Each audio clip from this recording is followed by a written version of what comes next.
Today I'm going to talk about something that I get a lot of questions about. Like family and friends will be like, okay, you're on the carnivore diet. Does that mean you're not eating any fiber? How can you not eat fiber? Fiber is essential. You have to eat fiber.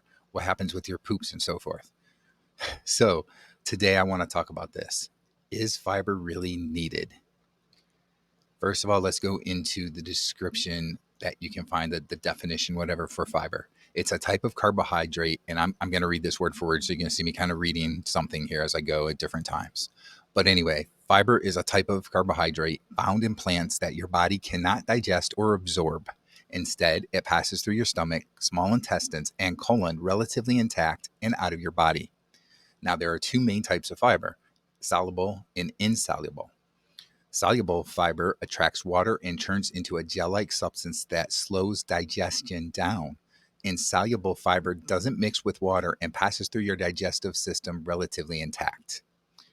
All right, so proponents of fiber say that it adds bulk to your meals, helps you to feel full longer, that kind of thing, right?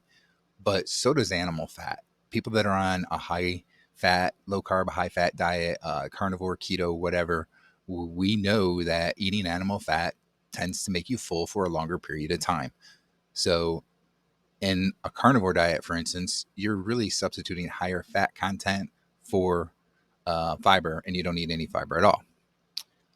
But then, why do so many doctors and health experts say that fiber is essential? Well, I'm going to go back to reading here, and I've done some research. The Mayo Clinic, for instance, they say that the biggest benefit is to prevent or relieve constipation. But those of us on the carnivore diet already know that with a high fat diet, you don't need fiber and you don't run into those issues with constipation. All right, the Mayo Clinic also states that fiber can provide other health benefits, such as maintaining a healthy weight and lowering your risk of diabetes, heart disease, and some types of cancer. All of those things can also be achieved by not eating any fiber. So the Mayo Clinic states that fiber can provide those health benefits, but we also know that those health benefits can happen with not eating fiber. So that does not give any merit or any reason to say that it's essential. So let's continue. Let's look at Harvard University. Harvard states that fiber is a type of carbohydrate that the body can't digest. They say that children and adults need at least 25 to 35 grams of fiber per day for good health, but that most Americans only get about 15 grams per day. They also do not say why that fiber is actually needed. So they just state this. They don't state why it's actually needed, though. The only bit that they do say about fiber is this: fiber appears to lower the risk of developing various conditions, including heart disease, diabetes, diver, divert, I can't even say that for some reason right now, divertic, diverculosis. I can't say that. I don't know why my tongue is tied, but diverculosis and constipation. Appears to. There are no studies or scientific data mentioned, just that it appears to. And I've already established that it appears that you can go without fiber and lower the risk of developing these conditions as well with the carnivore diet, right? All right, so now I decided to ask Google why fiber is essential.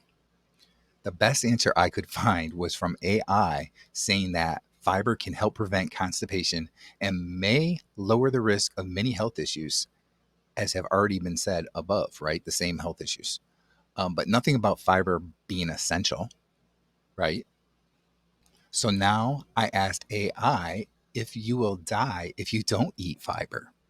Here's the answer: no, not eating fiber won't necessarily cause you to die, but it can increase your risk of early death. It can increase it. Why is it worded it can increase? Well, that's because there's no scientific evidence that it actually will increase your risk of early death, right? It's a guess based on observational research. And this is on people eating fiber on a standard American diet, not on a low carb diet, not on a carnivore diet. These are people eating high carbs versus people that did not eat any fiber that were on the standard American diet eating high carbs. So these studies, they're talking about people eating fiber on a high carb diet and people not eating fiber on a high carb diet. They don't do a study showing people that are not eating carbs and not eating fiber, and then people that are eating fiber, so forth, right? And see, here's the issue with that. Fiber is said to help with blood sugar levels, okay? People eat carbs, which breaks down into glucose in your body. And let's not forget, the body already produces all the glucose that you need. Unless, of course, you're a type 1 diabetic, but you get the point. The carbs are broken down into glucose and cause higher blood sugar levels. Fiber helps with controlling that blood sugar levels in those that eat carbs, which break down into glucose. But if you're doing a low carb diet, a carnivore diet where you're not really eating any carbs at all, you don't have the higher blood glucose levels, the higher blood sugar levels. So fiber is not necessary to help that. The fact of the matter is that I cannot find any evidence to fiber being needed in a human diet that is low to no carbs. I can't find any evidence for it anywhere. I've actually researched this for a couple of weeks now.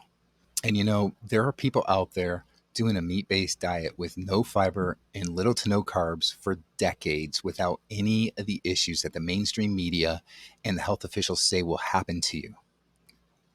Look at people like Rick Rodriguez, who has been eating this way for over 40 years. Or how about Maggie, who has eaten this way for over 65 years, and so on. These people don't have the issues that they say will happen if you don't eat fiber. And a simple Google search will tell you that too much fiber is actually linked with a decreased absorption of some important minerals such as iron, zinc, and calcium. So let me know in the comments, what do you think about this interesting topic, whether or not fiber is necessary in the human diet?